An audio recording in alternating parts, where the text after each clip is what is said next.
Okay, I'm seeing another K here. Hopefully it won't be another mistake. Keaton. Oh, hey, video's working for you guys now. That's excellent. I want to share Is it going? Yeah, it's working, right? Yeah, Cool. yeah. For the longest time, we call in and have to pretend like we're looking at you. Now we can see you. So, Well, we have a brand new setup. Everything is actually set up. We're still going to be tweaking some things, but I think it's actually working. So. Yeah, the audio video last podcast was excellent. So, my favorite Martin Luther King quote from his letter from Birmingham jail. We know through painful experience that freedom is never voluntarily given by the oppressor. It must be demanded by the oppressed. Presented without commentary. I'm going to stop you there. Martin Luther King was not in jail. First of all, he never went. So, strike one. Everyone loved him. That was just what he... Everyone loved him. He did not go to prison. Everyone loved him. So, I'm not denying he said that quote, but check your sources because I don't think... Well, I think it was just like a creative title. I don't think that's where it came... Like, it was just like he came up with that. I'm not sure, you know. Okay. I'm not an expert like you are. I'm not going to go into it, but I just know he didn't get... They wouldn't have locked him up. No, you're right. Now that I think about it, it doesn't make any sense. That'd like them sending Jesus to like condemning him. Yeah. Anyway, go ahead. My question for tonight, I was actually going to see if you watched any of Fargo last year, that TV series Fargo. I did. I did not. Was it good? Yeah. Now, yeah, that show. I did not like the movie. I don't give a shit about the movie. Oh, really? Would that affect it, or is it still a good show?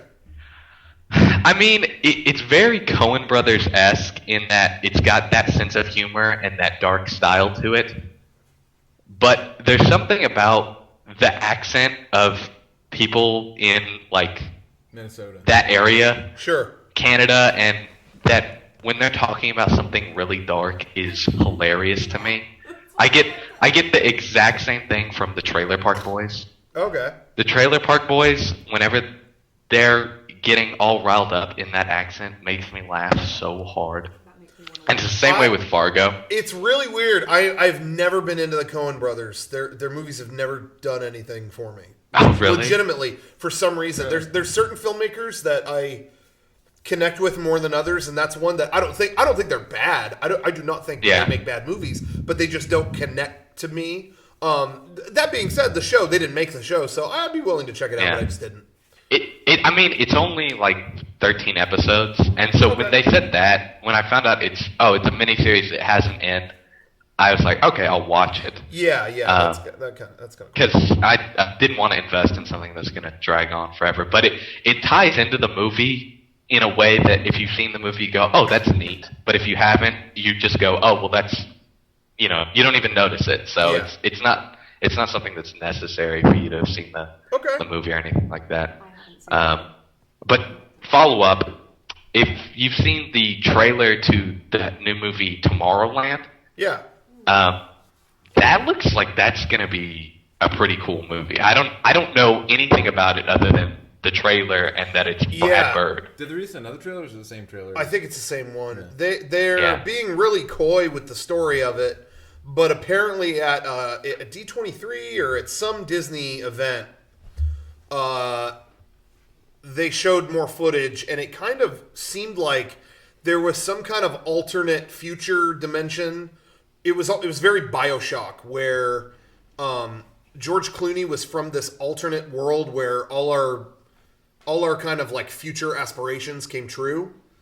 And all I know about the footage that they showed was that there was like a portal to this dimension, like under It's a Small World or something like that. Like they're at the World's Fair and they go into a hatch underneath It's a Small World and it takes them to some other place. That right there was like, that's weird enough that I will go see it. And if it's got old Disney shit in it, I was there anyway. Anything filmed at Disneyland. So I don't really have any expectation. I'm not getting my hopes up, but I will see that.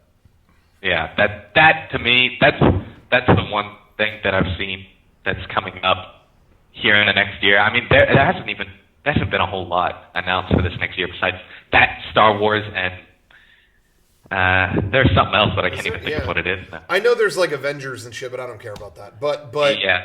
But I'd be it really sucks because there hasn't been a good Star Wars thing in probably 30 years. Except like Star Tours is fun.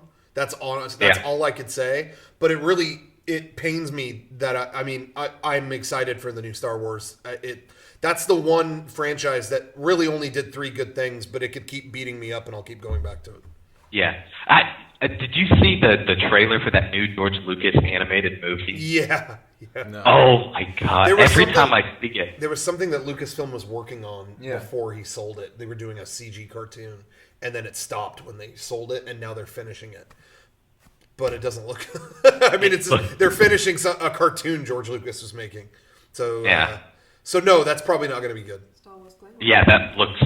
Every time I see the trailer, there's something else in it that sticks out to me. Like, I can't believe they would put that as something that would motivate people to see it. Like, if that's the best foot forward, that movie's got to be awesome. So all right, so thanks pass on that. my comments. All right, thank you. I can't find my mouse. Oh god, thank God he hung up. That would have been awkward. He would have just stayed there. Okay.